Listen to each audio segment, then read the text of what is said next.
Hello, I'm Grim. Welcome back to Washer Dryer, episode 11, Gobi's Valley, part 2. We are, of course, starting off in the Pyramid Challenge, in which you have to do the memory exercise game, and by the way, this challenge was far more difficult before I realized that you could actually kill the mummy. With it dead, rather than wasting your time trying to avoid it, you can instead concentrate entirely on concentrating. I will, however, be fast-forwarding through said mind games, because while playing with flashcards is a good way to exercise and develop your short-term memory, it does not make good television. And with that impressive display of grey matter done, we've slowed it back down and been awarded a Jiggy. Which is, of course, the third Jiggy so far, with the other two Jiggies being awarded in part 1, which means it's time to leave the stifling hot air of the pyramid and return back into the stifling hot air of the desert.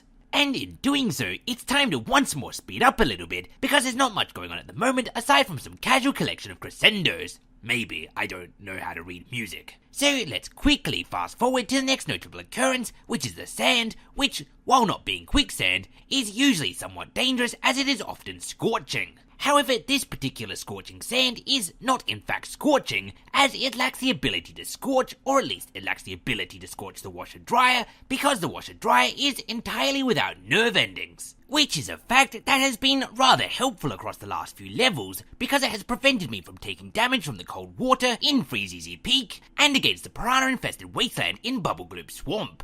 I'm also hopeful that it will continue to help out against the thorn-covered ground in Click-Clock Woods and against any other terrain I'm forgetting about. But I digress. As I was jibber-jabbering, as you might have seen, I also collected the blue Jinjo, which means there's just one more to go. Also, I must point out that it's mightily suspicious that the Jinjo wasn't taking damage from the scorching sand either. There is a distinct possibility, I believe, that Jinjos are secretly also washing machines. And I realised on escaping the scorching sand that there was a very real possibility that I could have very badly messed up down there. You see, the only way to get out of the scorching sand is with the flight pad, or is of course with death.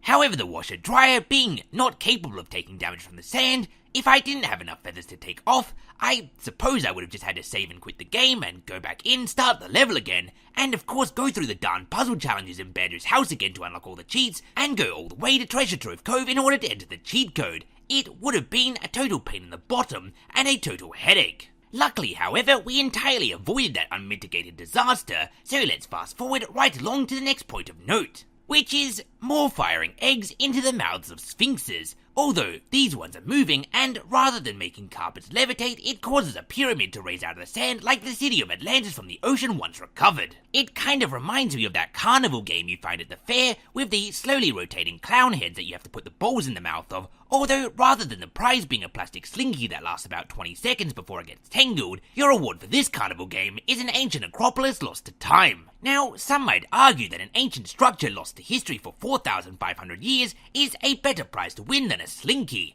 To that I respond, let's see a pyramid go down some stairs. Although I suppose to flip the situation over, let's see a slinky house the preserved corpse of a dead king for all of eternity in order so that his car can come home and rest. But if we stray into the world of absurdity and say that somehow one did, I think the bar, due to the slinky being so tightly wrapped around the body, would have a lot of difficulty escaping. And so, in truth, I think it's probably somewhat of a draw. While a pyramid would have a lot of trouble going down a flight of stairs, a slinky would make a terrible tomb, and so therefore threaten the eternity of any such person found themselves entombed. Whatever the case, however, whether you personally believe that a slinky or a pyramid is a better prize for a carnival game, I am in this situation not given a choice, and despite what I personally would like to receive, I will be receiving a pyramid. Which is probably a good thing, because I likely would have chosen a slinky, and unlike a pyramid, a slinky would likely not have given me a jiggy. So with the pyramid fully revealed, much like Brendan Fraser rushing towards the city of the dead, I head my way inside before the pyramid disappears once more. Speaking of disappearing, it is perhaps one of the great tragedies of history that the labyrinth of Egypt has been lost to time. Indeed, visiting Egypt in the 5th century BC, Herodotus the historian personally witnessed the amazing labyrinth, that's a pun, and described it as being even more impressive than the pyramids, which to anyone who's seen a postcard with pictures of the pyramids on it can attest is a pretty darn big claim.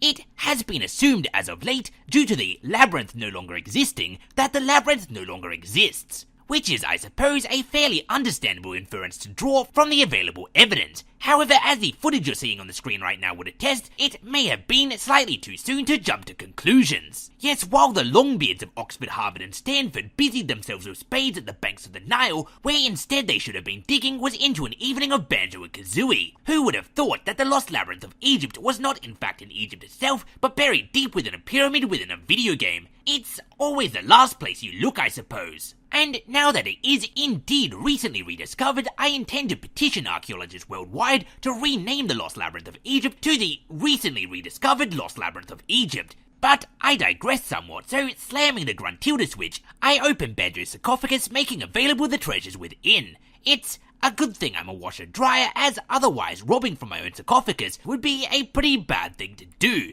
Why, you might well ask? Well, because in ancient Egypt, the treasures that you're buried with follow you to the afterlife.